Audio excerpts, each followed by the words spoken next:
What does green mean to me? Nursing implications for environmental health. Welcome. My name is Catherine Lammers, and I've been active in environmental health projects for 20 years and recently teaching nursing students. Today's webinar is about developing an interest in the different environmental concerns and what the call to action and what green means to me, and summarize some approaches that you can do. At the end of the webinar, I'm hoping that you'll be able to commit to some new action items. Possible environmental concerns includes many with confounding variables. We are seeing an increase in infertility, many of the endocrine problems, and it will take us decades to develop definitive cause and effect, much like it took us decades to really understand the effects of smoking. Now is the time to minimize the risk. Next slide. Pharmaceuticals in the water have been a focus of many nurse meetings and articles. I think nurses can rally around this concern. Just to kind of review how pharmaceuticals get into the water through human waste. Often when we swallow our pills, only maybe 50–60% of the medication is used by your body. The rest is excreted. We also have disposable meds in landfills, toilets. Through the production of medications, there's production waste. The outdating of medications. Only recently have we actually developed methods to dispose of tons of medications that have been outdated through burning in special incinerators. Runoff from fields with manure. The animal production requires a great deal of medications with the different growth hormones and estrogens and the antibiotics. In fact, 80% of the antibiotics that are used in the United States are used for animal production. Next slide. What has been observed is that we are seeing adverse effects in the development of frogs and fish. Often frogs and fish are a good indicator of safety because they are most affected by pollutants in the water. They often have no protection, like from an eggshell or from being on Earth. They tend to do all their growth and development in the water, which puts them at risk. So here's a picture of a tadpole that you can see one has legs and the other one does not. The one that does not have legs on the right was exposed to only 50 parts per billion of Prozac. That's a very, very, very small amount. But look at the devastating effects on that tadpole. Next slide. What's been observed? We've seen that fish living downstream tend to be female, up to 90%. This has been recognized over and over and over. This is being due to exposure of pharmaceuticals in the water plus estrogen. Estrogen sources are many. Human waste, weed killers such as atrazine, and our plastics. Next slide.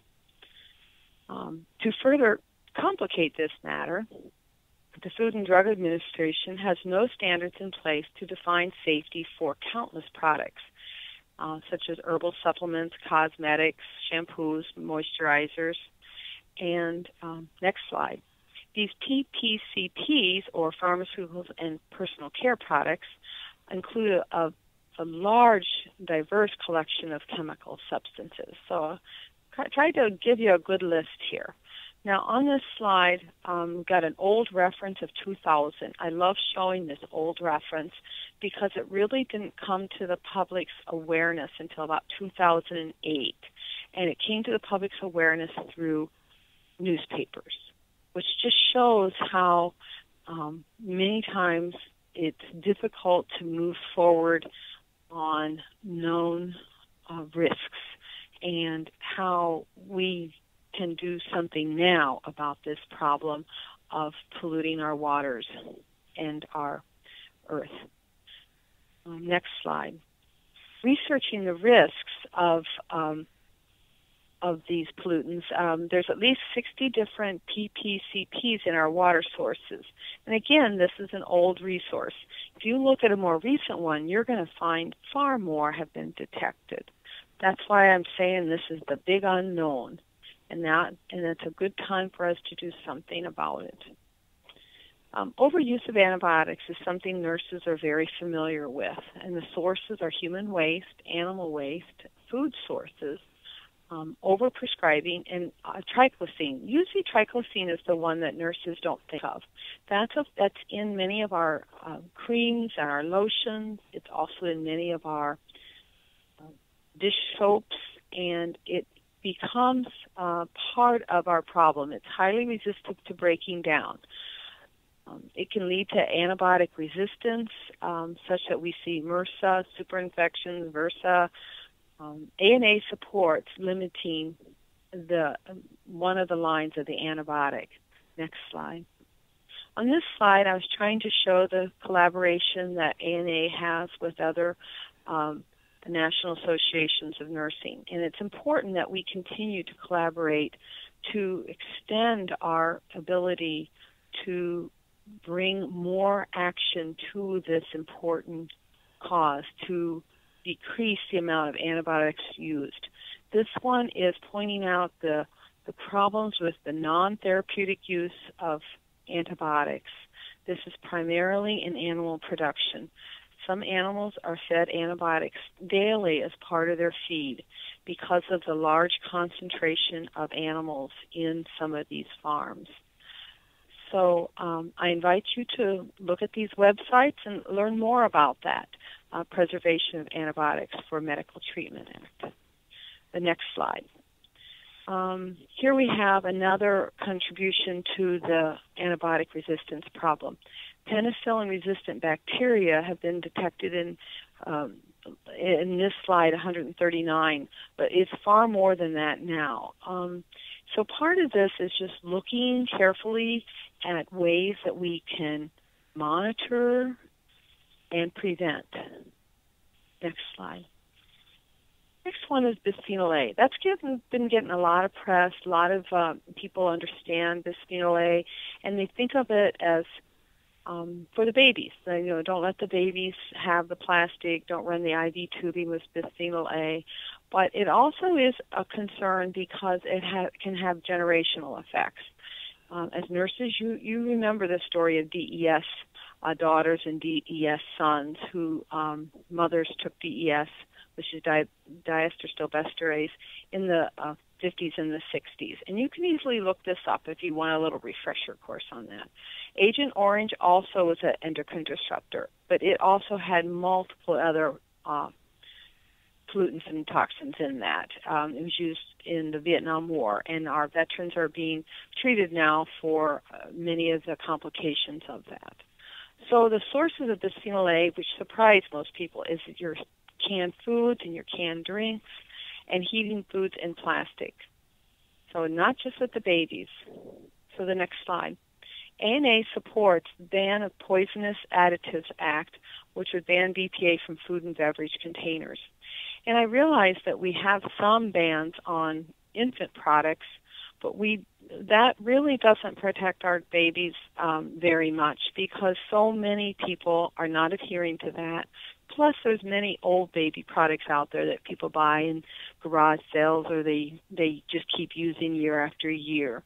So we really do need to move forward with banning this BPA from food and beverage containers. Next slide. Call to action. What are your concerns? What have you heard about this? What have been your actions to go green? And what can you do? And at the end of this, I'm really hoping that you'll think of some ways that you can act. Next slide. Here's a list that my students put together that they were most interested in doing, and they felt that these were items that they could commit to. Many of them have become much more vigilant after watching movies such as Bag It. That movie really seemed to capture their interest, but perhaps for you, you might be more interested in other movies such as Living Downstream or Simplify or things about the story about Stuff, Fork Over Knives. There's just so many of them out there that I have enjoyed watching, and I think you would too. You could read a book, find a place you can dispose of pharmaceuticals, or maybe just simply quit microwaving or boiling plastics. Just something simple. Just start out easy. Limit the use of dry cleaning services. So really carefully consider, I commit to. What can you as a nurse commit to? Okay, next slide. The websites that I've listed here are really very, very popular ones and perhaps known to you. There's many more, and I invite you to look for many more. Healthcare Without Harm, the first three, Healthcare Without Harm, EnviRN, and Physicians for Social Responsibility, all have work groups in there for nurses. I've been to meetings for Physicians for Social Responsibility and have greatly enjoyed them here in Wisconsin. The Wisconsin Nurses Association, we always have environmental topics at the annual conference, so you'd be welcome to come to those and meet others that are interested in joining. Next slide. So I welcome you to join us in the Wisconsin Environmental Health Coalition and really think about how I can commit to, how you can commit to a new action area. So on the next slide is my name, Catherine Lammers, and I'm at Winona State University, and I just wanted to honor some of the people who have collaborated with me over the years, which I have appreciated greatly. Mary Hanger from Viterbo University. These are my nursing students who have been inspired to do more projects on environmental health. And then the next slide, please. Sue Ashton has been a long time colleague of mine who lives on the opposite end of Wisconsin, and these are the two nursing students that helped prepare a couple of the slides that she worked with. So I hope that you can find people that you can network with and keep you inspired on environmental health.